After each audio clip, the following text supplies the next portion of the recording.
அண்மைச் செய்தி. சேலம் மாவட்டம் சிறுமியை கடத்தி வன்கொடுமை செய்த வழக்கில் இளைஞர் யார் என்பது கண்டுபிடிக்கப்பட்டுள்ளது. சேலம் மாவட்டம் அம்மாப்பேட்டை பகுதியைச் சேர்ந்த 27 வயதான இளைஞர் மணிகண்டன் என்பவர் கைது செய்யப்பட்டுள்ளார். குமாரபாளையம் பகுதியில் தங்கி வேலை செய்து வந்த இளைஞர் அவர். கூடுதல் விவரங்களோடு இணைகிறார் நமது செய்தியாளர் தங்கமணி விவரம்.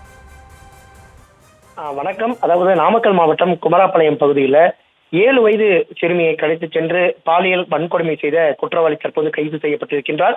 இது தொடர்பாக நாமக்கல் மாவட்ட காவல்துறை சார்பில் ஒரு விளக்கம் என்பது கொடுக்கப்பட்டிருக்கின்றது. நாமக்கல் மாவட்டம் குமாரபாளையம் காவல் நிலையத்திற்கு உட்பட்ட பகுதியில் நேற்றைய தினம் அடையாளம் தெரியாத நபர் ஒருவர் சிறுமியை பாலியல் ரீதியாக துன்புறுத்தியதாக கிடைத்த தகவலின் பேரில் வழக்கு பதிவு செய்து நாமக்கல் மாவட்ட காவல் கண்காணிப்பாளர் அவர்களின் உத்தரவின் பேரில் பள்ளிப்பாளையம் உட்கோட்ட காவல் துணை கண்காணிப்பாளர் கௌதம் தலைமையிலான தனிப்படை போலீசார் அமைக்கப்பட்டு தீவிர விசாரணை மேற்கொள்ளப்பட்டது.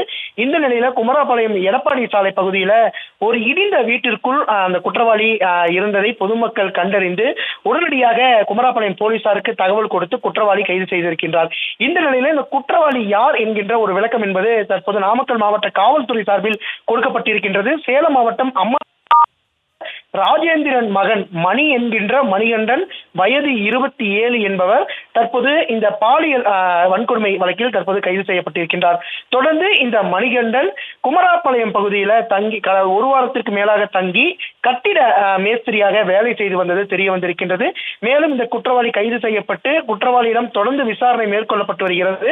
மேலும் குற்றவாளி நீதிமன்ற காவலுக்கு அனுப்பப்படுவதுடன் வழக்கு விசாரணை துரிதமாக நடைபெற்று உரிய அதிகபட்ச தண்டனை பெற்று தரப்படும் என காவல்துறை சார்பில் தெரிவிக்கப்பட்டிருக்கின்றது.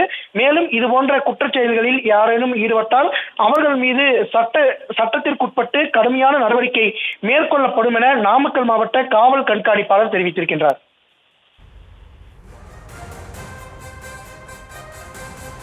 விவரங்களுக்கு நன்றி தங்கமணி.